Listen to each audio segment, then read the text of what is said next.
बागेश्वर धाम पहुंचे अभिनेता संजय दत्त, बालाजी के दर्शन कर धीरेन्द्र शास्त्री से आशीर्वाद लिया। छतरपुर जिले के बागेश्वर धाम में शनिवार शाम को बॉलीवुड अभिनेता संजय दत्त पहुंचे थे। यहां पर उन्होंने बागेश्वर धाम बालाजी महाराज के दर्शन किए। आपको बता दें कि शनिवार शाम 4 बजे मुंबई से अभिनेता संजय दत्त हवाई जहाज से निकले थे, जिसके बाद वह 6:30 पर खजुराहो एयरपोर्ट पर पहुंचे, जहां पर बागेश्वर धाम परिवार की ओर से भव्य स्वागत किया गया। संजय दत्त ने बागेश्वर धाम आकर कहा कि यह देश और दुनिया की लोगों की आस्था का बड़ा केंद्र है। यह अद्भुत स्थान है और बालाजी सरकार की सबसे बड़ी कृपा इस स्थान पर बनी हुई है।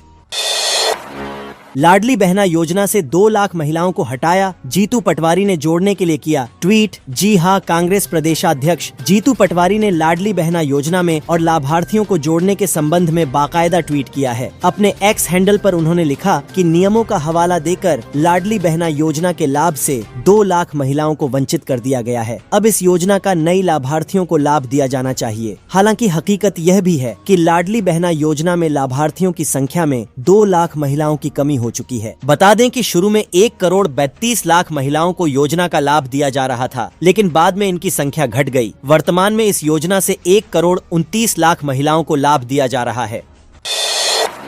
कृषि मंत्री बनते ही फुल एक्शन में आए शिवराज सिंह चौहान कृषि मंत्रालय का प्रभार संभालते ही एक्शन मोड में नजर आ रहे हैं। शिवराज ने अपने आने वाले 100 दिन के काम को लेकर अधिकारियों को खास दिशा निर्देश दिए हैं। शिवराज ने मंत्रालय के अधिकारियों के साथ बैठक की, जिसमें 100 दिनों की कृषि कार्य योजना के संबंध में प्लान तैयार कर लिया गया। इस बैठक में शिवराज सिंह चौहान ने अधिकारियों से कहा कि वे अपना पूरा फोकस किसानों की उन्नति के लिए करेंगे, ताकि देश के किसानों और कृषि क्षेत्र के निरंतर विकास के लिए प्रधानमंत्री मोदी की संकल्पना के मुताबिक तेजी से काम किया जा सके। साथ ही कृषि क्षेत्र की मजबूती को लेकर शिवराज ने निर्देश दिए हैं।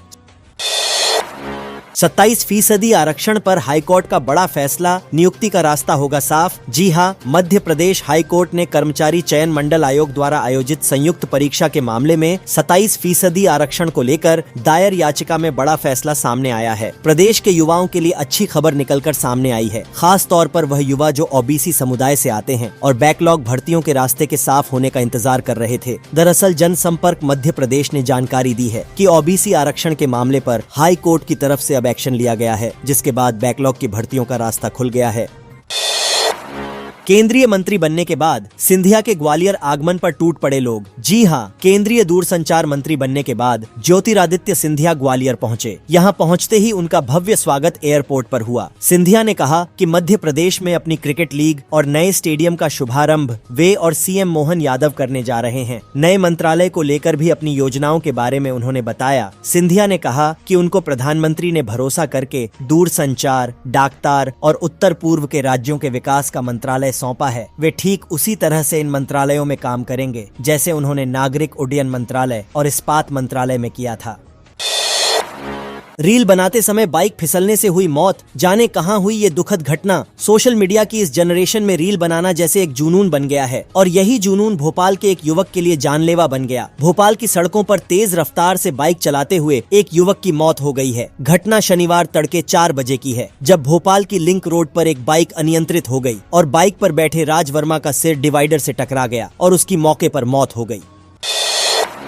ग्राम पंचायत सहित लाखों कर्मचारी न्यूनतम वेतन से वंचित, 16 जून को सरकार के खिलाफ हल्ला बोल। मध्य प्रदेश कांग्रेस पीसीसी चीफ जीतू पटवारी ने कहा है कि अंशकालीन ग्राम पंचायत सहित लाखों कर्मचारी न्यूनतम वेतन से वंचित हैं। वही कांग्रेस 16 जून को कर्मचारी विरोधी सरकार के खिलाफ हल्ला बोल आंदोलन करेगी। पटवारी ने कहा कि प्रदेश में पिछले 15 से 20 साल से चतुर्थ श्रेणी के पदों पर सरकार द्वारा भर्ती नहीं की गई है। सभी विभागों में चतुर्थ श्रेणी के लाखों पद रिक्त हैं। इन पदों पर अंशकालीन, अस्थायी, आउटसोर्स, ठेका कर्मचारी काम करते हैं। ये कर्मचारी गरीब, मजदूर एवं कमजोर परिवारों से आते हैं। इन कर्मचारियों को सरकार द्वारा घोषित न्यूनतम वेतन भी नहीं मिलता, जिस कारण वे आर्थिक संकट का सामना कर रहे हैं।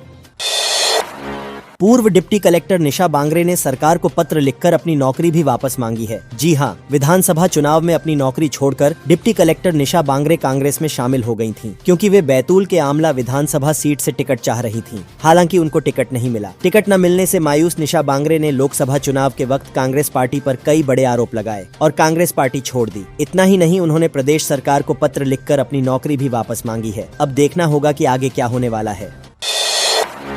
बुरहानपुर के रास्ते मध्य प्रदेश में बारिश की एंट्री। मध्य प्रदेश में लोग जहां एक तरफ भीषण गर्मी से जूझ रहे हैं, तो वहीं अब सभी अगले कुछ दिनों में मानसून के आने को लेकर टकटकी लगाए बैठे हैं। लेकिन प्री मानसून गतिविधियां शुरू हो चुकी हैं। मध्य प्रदेश के दक्षिण में सबसे अंतिम छोर के जिले बुरहानपुर में शनिवार को जोरदार बारिश हुई और उसके वीडियो जब सामने आए तो उन्हें देखकर ही हर किसी को ठंडक का एहसास हुआ। मध्य प्रदेश में मौसम वैज्ञानिकों ने उम्मीद जताई थी कि 18 जून तक मानसून आ सकता है। एमपी कांग्रेस का बड़ा फैसला, छिंदवाड़ा में बदलेगी कमान।